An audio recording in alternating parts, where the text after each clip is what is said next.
The account of a good person. The first drink was at the command of my superior. A sterilized small bottle labeled CP6 process sample G. It had no color and no smell. The symptoms were immediate. The pain in my shoulder faded, the numbness from an old injury disappeared, and the haze at the edge of my vision became clear. The medical scan showed that lung function, kidney function, blood pressure, and bone density all aligned with statistically ideal values. The numbers on the monitor were not just good, they were too convenient. The department was health management. The actual role was to decide who to give it to and who not to, and to balance life and death in writing. I began a daily routine of redoing the morning multiple times behind a stack of test forms and permits.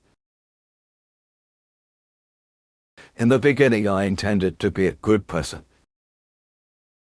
When a colleague collapsed from a recurrence of leukemia, knowing it was against regulations, I stole a drop from the night shift's cold storage and mixed it into his water. The next morning, he walked into work. The doctor tilted his head, and the black shadow seen in the imaging was deemed a photographic error. He said to me, "I owe you one." I nodded silently. Both the borrower and the lender end up with a bad aftertaste, enough to see their faces clearly. I didn't know it at the time. 2 weeks later, his daughter died in a car accident. She was caught by a car going straight and died instantly. He said he was unlucky. The text of the news article appeared double to me. I couldn't digest the common coincidence I learned in statistics class, even rolling it on my tongue. On the way back from the eulogy, I was stopped by the department head. "Have you been going over the recent side effect observation reports for CTS6? The attached document had a lot of blacked out sections. Only the edges of the blacked out areas were readable. Interstate probability, cluster of deviant young deaths. At night, the key to the storage room felt cold. Who exactly paid for that one drop? Similar things continued to happen. The head of the pharmacy department fell off the pancreatic cancer markers, and instead I received news of my brother's heart attack. An ophthalmologist recovered from inflammation of the optic nerve, and my grandmother fell down the stairs. Each case could be explained by a statistician's catchphrase. Coincidental law of small numbers, observer bias. I continued to line up numbers in the report and added footnotes denying correlation. I could write footnotes well, but I was bad at eulogies. One evening I received a call from my wife. "Our son has collapsed. Emergency transport, if Brit, the doctor's rapid speech. The diagnosis is acute encephalopathy of unknown cause." I rushed in wearing a lab coat and held back my hand that was about to pull out a bunch of keys. "If I use CT6 here, it might save him. If I use CT6 here, someone else might die in his place." My mind imagined the correct balance. As a manager, while as a father, it tilted towards the worst side. In the mirror, I was finishing my warm-up as a monster. That night, I heard the truth in the department head's office. He took out a bundle of old papers from the desk drawer. The paper was yellowed and the corners were soft. "It's a record of experiments from the early containment period. CT6 is not a fountain of youth. It's a balancing act of time." He read it up calmly. The tumor in subject A disappeared. The ovarian cyst in spouse B had an aberratic outcome. The diabetes in subject C disappeared. colleague he died in a traffic accident. Subject has showed normalization of systemic indicators. The natural miscarriage of the child that was to be born. Youth is not a resource. It's a distribution. If you steal time from somewhere, the world will balance it out somewhere else. The way to balance is in accordance with the emotions of the subject. It peels away from those curves. I said, holding back my nausea. Why not make it public? What good would it do to make it public? Would a hero push himself into old age? Even if he did, you would be relied upon many times. Because you are the one who makes them drink. The next day I sat by my son's bed and looked at the water bottle. The doctor said, "Be careful of dehydration." I poured it into a cup and brought it to my son's lips. It's not CTS6. Just water.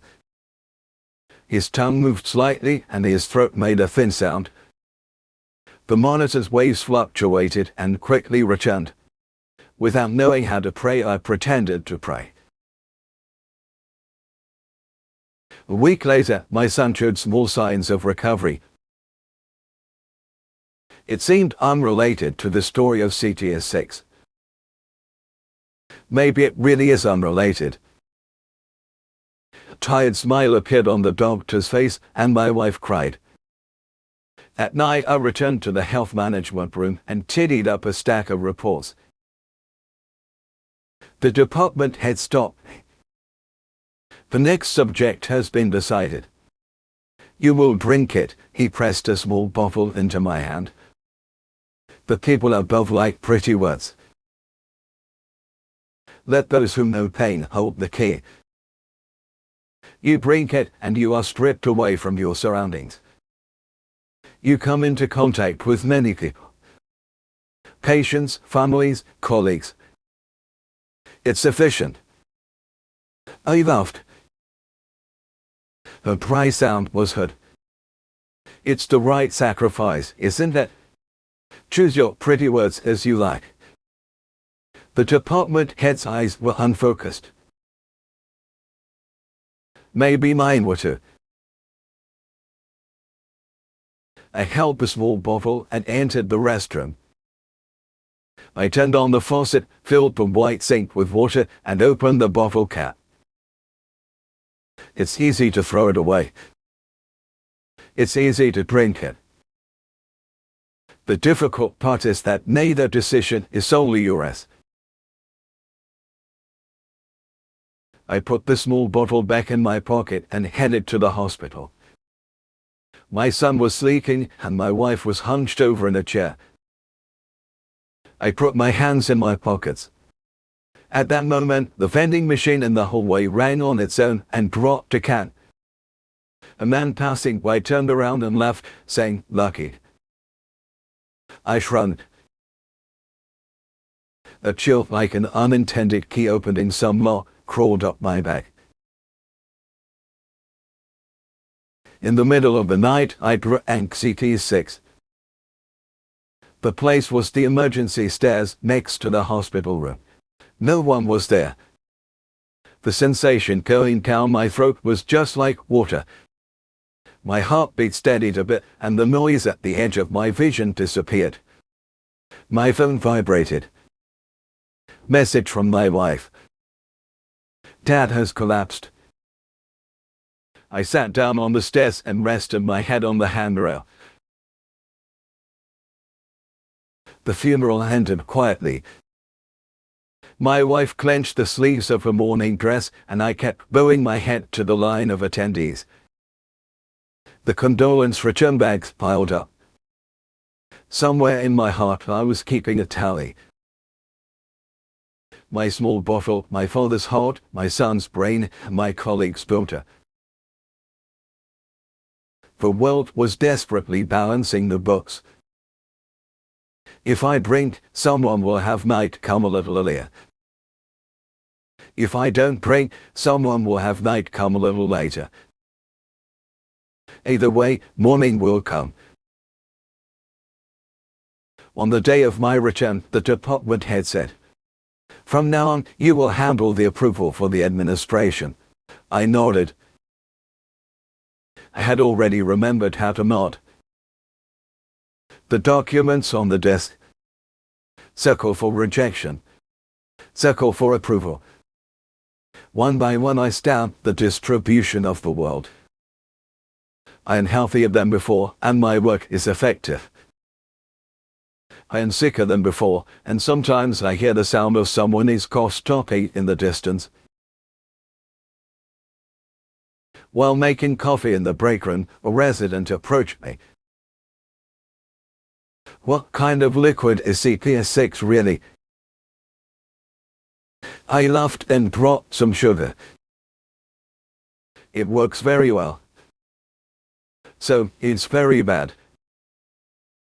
The resident seemed to think it was a joke and laughed. At night, after looking at my son's sleeping face, I put another small bottle in my pocket. The weight was light. I thought I might drop it somewhere. Someone who picks it up might drink it. That someone might have might come sooner. I turned off the lights and practiced not deciding anything in the dark. The next morning, there was an unfamiliar elderly janitor in line for the health check. I checked the roster and marked him as not applicable. He nodded and left, pushing his mop. There was a faint, wet mark above his name tag. At the corner of the hallway, the vending machine ran again on its own. They say CPS6 never runs out, but balancing paper runs out. If the paper runs out, what will we use to calculate? Thinking about that, a very healthy heartbeat made an unpleasant sound as it progressed in my chest.